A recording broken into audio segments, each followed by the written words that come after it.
A transient expat life to get the life you want in Spain. First thing I want to say is the clouds look really cool up there today. But I arrived back into Spain yesterday from the UK, and I'll be back off to the UK in a week's time. Getting the income locally here is not as easy for what, because my Spanish ain't great, but in all honesty, there ain't many jobs in this area that's paying between one and £2,000 a week, which is basically what I get in the UK. So from that point of view, I'm going to be a transient expat for a bit. I'm still going to work on making money in Spain and getting my income up here. I've had my first Russian student actually wanting to book lessons for, I think, the end of this month. So there is work in teaching English for sure. Because I haven't really been pushing it, because obviously I've been busy anyway. But I'm busy with the university. The university project's supposed to have another probably 6 weeks on it, but I think it could run over that. I've got another company already offering me another 6 months work. So yeah, I think the main thing I'll have to do at the minute is actually send a letter off to the immigration guys and confirm that they're happy for me to remain as a resident, because in all honesty, I don't actually live in the UK, I just work there.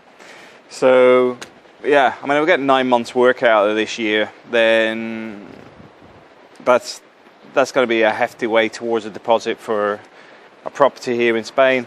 We are looking for a bigger apartment or a bigger house in this area.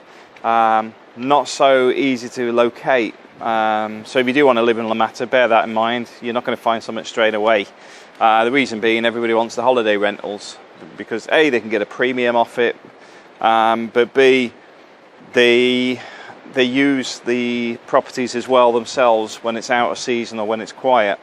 So for what they're getting on the return of the short-term holiday rentals will be the equivalent of the mortgage, etc., in a little bit more for the year, but they also have the benefit of being able to use the place out of season as well, where if you have a long-term tenant in there, you make about the same sort of money, but obviously the property is full all year round.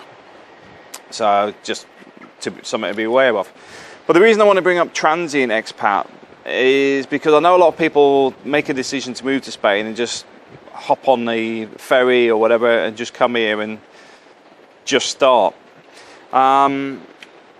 That works for a lot of people, but it also fails for a lot of people. And this is why I think a transient working could actually be a more beneficial way of doing it.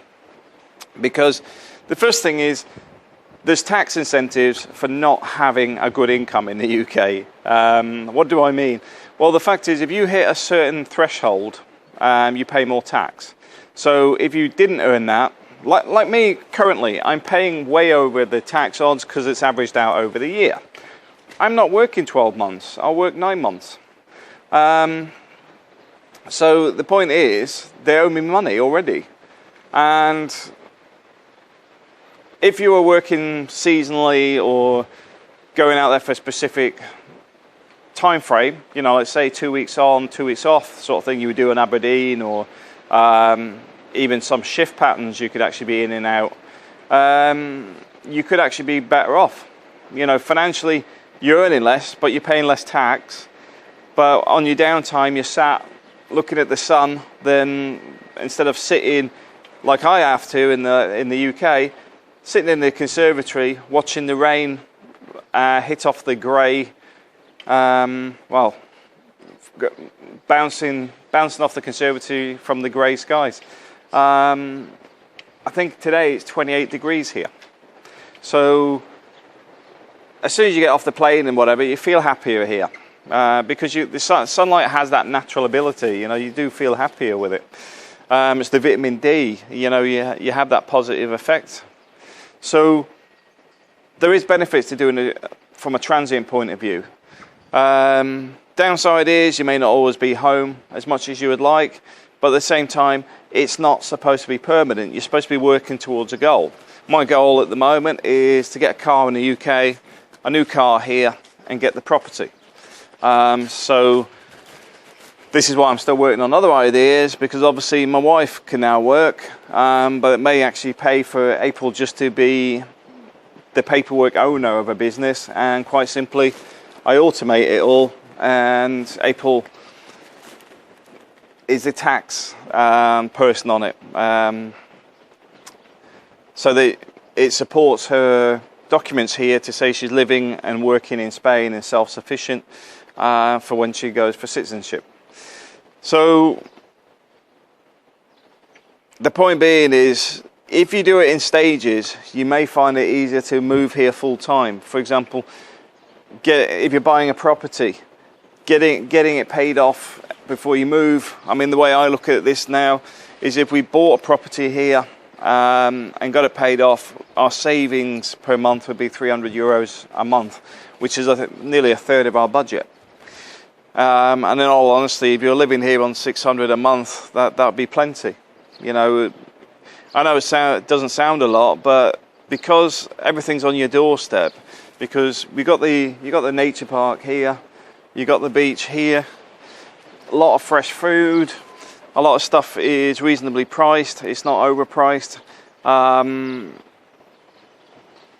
You know, even if you took it from my alcohol and cigarette point of view, and I'm saying it because I mean I do like wine, but I don't actually smoke. But I was looking at Golden Virginia tobacco in the UK. It's £21 for a 50-gram packet. You can buy 10 50-gram packets here for €80. I'll let you do the maths yourself. So €89.50. Don't buy at the airport. The airport's 115. There's tobacco shops all the way around Spain. You know, they're official places. It's €89.50. You'll save a lot of money on that. That'll actually pay for, you know, I'm not saying you should take it back for other people, but it could actually pay for your flights regularly. It could actually pay for your luggage, etc. So yeah, there is things you could be doing. Alcohol here, you know, you can go as cheap as you like. I mean, there's stuff here that's as low as 40 cents a litre, and it's easy to find bottles for 10 to 20 euros a bottle. It's about lifestyle, it's about choices, it's about getting the life you want. And in all honesty, I'd rather get on the plane like I did yesterday, silly o'clock in the morning, got here, got home, spent time with the kids. They're off out today. They're off at a excursion. I mean, that's one of the other things the kids get here: regular excursions with the school. In the UK, there's so much bureaucracy and paperwork that a lot of schools just don't bother anymore. Yet they're always telling us they're making the kids well-rounded and everything, but don't put the extra effort into all the paperwork side to make sure the kids are getting a lot more experiences. But I'll leave that at that. But for the kids' point of view, there's a lot more activities. You don't see many fat Spanish kids because it's like here, we've got the sports facilities over there, we've got a basketball court, we've got football courts, they're all free. You don't have to have a monthly membership like the UK has gone. There's a lot of stuff going on all the time. Summer classes, when the school holidays are on, loads of places running them. They're not cheap, but they're still cheaper than they would be in the UK. We've got one at the school, which is coming at €115 a month. Then you pay for the meal, so it comes in at about €215 for all the meals, but they have the kids all day, and then they're doing things like swimming, archery, all that sort of stuff. Torrevieja Town Hall is also running one. Theirs is over €200 a month. Now, I do wonder if that's got the meals in it, because that might explain why they're more expensive. It didn't actually say in their paperwork. And then there's another place that are doing some for €180 a month. So from that point of view, there's plenty for the kids to do all the time. And that's why Spain's such an inviting place, and it's just the lifestyle. It's a family-orientated place. It's a place that has a lot to offer. You know, even even if you took it from a simple perspective of good weather. But yeah, you can certainly do it. And I know some people may be going, oh, well, maybe I could retire out there in a couple of years' time or whatever. You know what? If you don't need to be working full-time financially, why don't you look at whether you can work from home or work part-time and see if you can build something in there to get over earlier. This is what you should be doing, is enjoying the life. Work is something you do to pay your bills. Work is something you do to get on in life. But you shouldn't assume that it should rule your life. And that's the important bit, is actually making work adapt around your life. And if you've got the right skills, companies will adapt anyway. Or if you've got a good relationship with the company as well.